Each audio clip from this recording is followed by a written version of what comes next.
आशा करता हूं आप सब बहुत अच्छे होंगे। मेरा नाम है सिद्धांत अग्निहोत्री।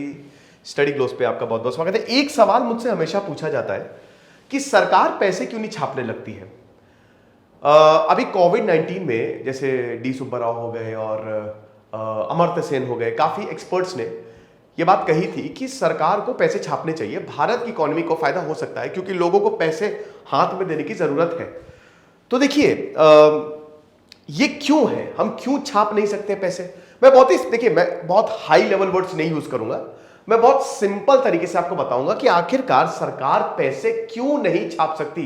ना ही इतिहास बताऊंगी, गोल्ड डॉलर कैसे आया, गोल्ड से कैसे पैक किया जाता है, वो सब अभी छोड़ते हैं। सिर्फ हम इस पे फोकस करेंगे कि सरकार पैसे छाप छाप के गरीबी क्यों खत्म नहीं कर देती, क्यों बात करेंगे। लेकिन दोस्तों, अगर आप ट्रेड कर रहे हो, अगर आप ट्रेडिंग में इंटरेस्टेड हो और अगर आपको अपना पोर्टफोलियो डाइवर्सिफाई करना है तो आप एंजल वन पे जरूर रजिस्टर करें।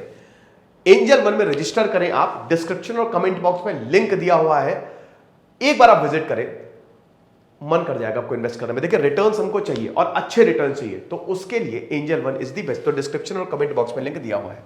तो अब हम अपने मुद्दे पे वापस आते हैं। मैं आपको एक कहानी सुनाता हूं। ये मैंने पढ़ी थी कहानी 4th क्लास में।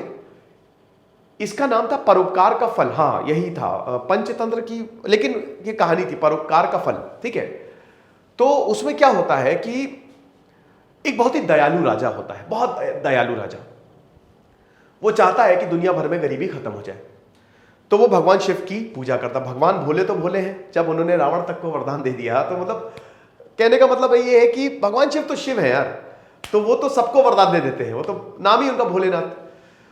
तो भगवान शिव आए, प्रकट हुए, तो भगवान शिव ने बोला बताओ बच्चा क्या मांगते हो। तो उसने बोला कि मैं चाहता हूं कि दुनिया की सारी गरीबी खत्म हो जाए, जो रंक है वो राजा हो जाए और हर कोई इक्वल हो जाए।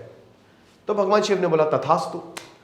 फिर वो जब अपने जहां पे तपस्या कर रहा था, उसके बाद जब वो उस पोजीशन से बाहर निकलता है तो देखता है हर कोई राजा हो गया। अब वो राजा था, ठीक है, वो इंसान राजा था। तो जब जिस पहले इंसान से वो मिलता है वो भी राजा। तो पहले क्या था कि ये राजा से मदद मांगता था, अब ये राजा को गालियां दे रहा था क्योंकि वो राजा के इक्वल आ गया था। हर कोई राजा के इक्वल आ गया, यानी कि अनइक्वालिटी बची ही नहीं।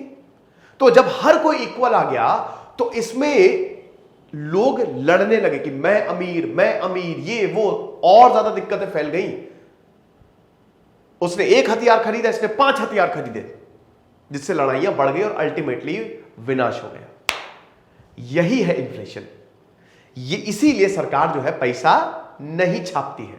यहां पे जो विनाश करेगा वो है महंगाई, इन्फ्लेशन। महंगाई इतनी ज्यादा बढ़ जाएगी, जैसे जिम्बाब्वे ने 2008 में किया था, उन्होंने नोट छापने शुरू कर दिए, जिम्बाब्वे की पूरी इकोनॉमी बर्बाद हो गई।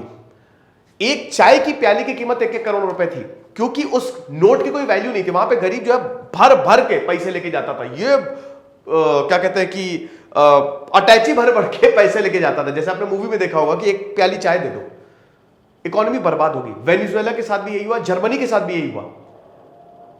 हम पैसा इसलिए नहीं छाप सकते क्योंकि महंगाई बढ़ जाएगी। कैसे बढ़ेगी, चलिए हम बात करते हैं। जैसे मान लो कि अभी आईफोन है 70,000 रुपए का, ठीक है, आईफोन 13, और अभी यहां पे 5 लोग हैं, ठीक है, 5 लोगों के पास अभी इतने पैसे हैं नहीं, ठीक है, बहुत कम पैसे हैं।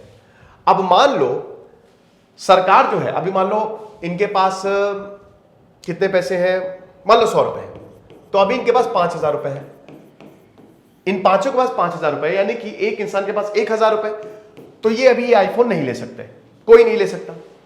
लेकिन मान लो कि सरकार ने पैसे छापने शुरू कर दिए और हर घर में उन्होंने पैसे की बोरियां बंटवानी शुरू कर दी।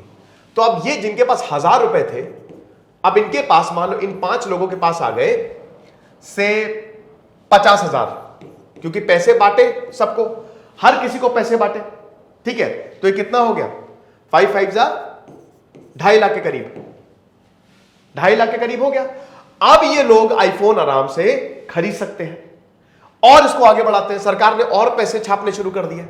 अब इनके पास आ गए 1 लाख रुपए, 1 लाख है 10 लाख मान लीजिए, तो इनके पास हो गए 50 लाख रुपए। अब 50 लाख रुपए इनके पास है तो आईफोन 10-12 खरीद लेंगे। अभी आईफोन वालों को भी पता है अब आईफोन वालों को भी पता है कि यहां पे जनता के पास पैसा है, तो आईफोन वाले क्या करेंगे, अपने और दाम बढ़ा देंगे। यही 70,000 रुपए का आईफोन हो सकता है 7 लाख का कर दे, हो सकता है 7 लाख का कर दे। मान लीजिए कि सरकार ने और पैसे छापने शुरू कर दिए, खूब पैसे छापने शुरू कर दिया और इनको 1 करोड़ रुपए दिए, तो अब इनके पास 5 करोड़ रुपए आ गए, तो आईफोन वाला फिर दिमाग लगाएगा, ओह माय गॉड इतने सारे पैसे, और प्राइस बढ़ाओ, तो क्या होगा, 70 लाख प्राइस हो जाएगा। महंगाई बढ़ रही है, 70,000 का आईफोन हो गया 70 लाख का। यही इसीलिए महंगाई बढ़ जाती है, महंगाई बढ़ जाती है। कल को आपके जेब में पैसा है ना, तो आप किसी को भी, अरे कितना 10,000, अरे रुको लो 50,000 लो, मुंह पे पैसे फेंक के मारोगे, तो बोलोगे ओह माय गॉड। एक पॉइंट पे देखिए, भारत में जितने भी गुड्स प्रोड्यूस होते हैं, गुड्स एंड प्रोडक्ट्स बनते हैं, दैट इज इक्वल टू जो total number of currency present है। समझ लो, जो भी गुड्स प्रोड्यूस हो रहे हैं is equal to total number of currency, है ना, जो भी हमारे पास करेंसी। तो अगर करेंसी बढ़ेगी, अगर आप पैसा बढ़ाओगे, तो गुड्स के प्राइसेस भी तो बढ़ेंगे, तो महंगाई बढ़ जाएगी, यानी कि पैसे की कोई कीमत नहीं रहेगी, कोई वैल्यू नहीं रहेगी। अभी पैसे की एक वैल्यू है, आप 100 रुपए अगर किसी को देते हो, तो उसमें लिखा रहता है कि मैं 100 रुपए देने का वचन देता हूं और यह हक अदा करता हूं, सरकारी बैकिंग है उसको, सरकार आपके पैसे को बैक कर रही है। लेकिन अगर मान लीजिए कि लगातार ऐसे बढ़ता गया, तो उस पैसे की कोई वैल्यू नहीं होगी, बस एक कागज का टुकड़ा होगा। ठीक है, तो इसीलिए यही एक रीजन है कि सरकार जो है पैसे नहीं प्रिंट कर सकती, क्योंकि इससे महंगाई बढ़ जाएगी और इकोनॉमी कोलैप्स हो जाएगी। ठीक है, आई होप ये चीज आप समझ गए होंगे, बहुत ही आसानी से मैंने इसको समझाने की कोशिश की है। खुश रहिए, पढ़ते रहिए। दिस इज सिद्धांत अग्निहोत्री साइनिंग ऑफ।